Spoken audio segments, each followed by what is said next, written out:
Praise the Lord. ఈరోజు Bible ధ్యానము మరణకరమైన కన్నీరు. దైవ చిత్తానుసారమైన దుఃఖము రక్షణార్థమైన మారు మనస్సును కలుగజేయును. ఈ మారు మనస్సు దుఃఖమును పుట్టించదు, అయితే లోక సంబంధమైన దుఃఖము మరణమును కలుగజేయును. కొరింథీయులకు రాసిన 2వ పత్రిక 7వ అధ్యాయము 10వ వచనము. లోక సంబంధమైన దుఃఖము మరణమును కలిగించును అనగా దాని అర్థమేమి?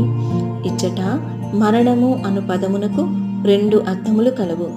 ఒకటి శారీరక మరణము. ఒకవేళ నీవు ప్రాపంచిక విషయములను గురించి దుఃఖించినను, లేక లోక కార్యముల కొరకు కన్నీరు కార్చినను, దేవుని యొక్క సమయము రాకమునుపే నీవు మరణించవచ్చును. దేవుని ఎదుట ఎవరైతే ఆత్మీయ కార్యముల నిమిత్తము కన్నీరు విడిచెదరో వారు బలాభివృద్ధి పొందుచు ముందుకు సాగెదరు. ఎవరైతే తమ విషయమై స్వయసానుభూతి జాలి కలిగిన వారై ఏడ్చుదురో వారు బలహీనత నుండి మరింత బలహీనతకు దిగిపోవుదురు. మరణమునకు గల మరొక అర్థము దేవుని నుండి వేరు చేయబడుటయై ఉన్నది.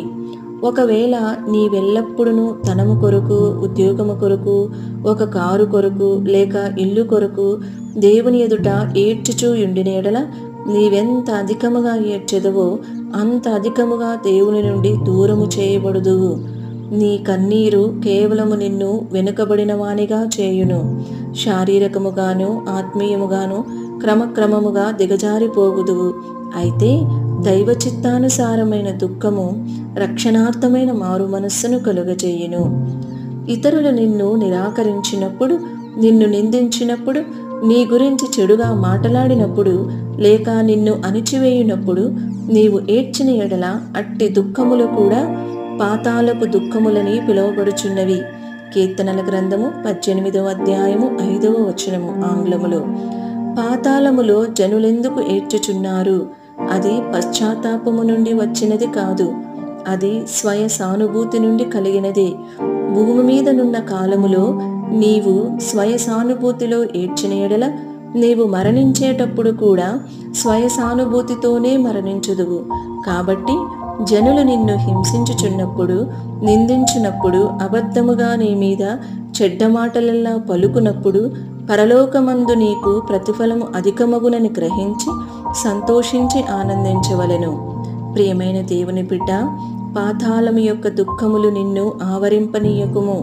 నీకు ప్రియమైన వారు మరణించినప్పుడు నీ దుఃఖము మితముగా ఉండవలెను.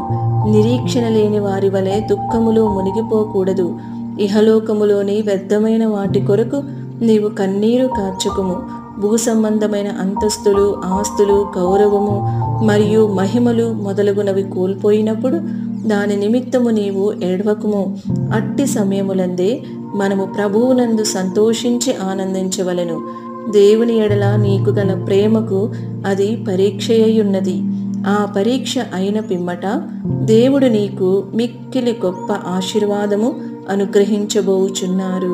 ఈ వీడియో యొక్క పూర్తి స్క్రిప్ట్ కావాలంటే దయచేసి డిస్క్రిప్షన్లో చూడండి. ఈ వీడియో ఆంగ్లము మరియు హిందీ భాషలలో కావాలంటే ఛానల్ను సబ్స్క్రైబ్ చేయండి మరియు వీడియోలను క్రమంగా అనుసరించండి. Praise the lord.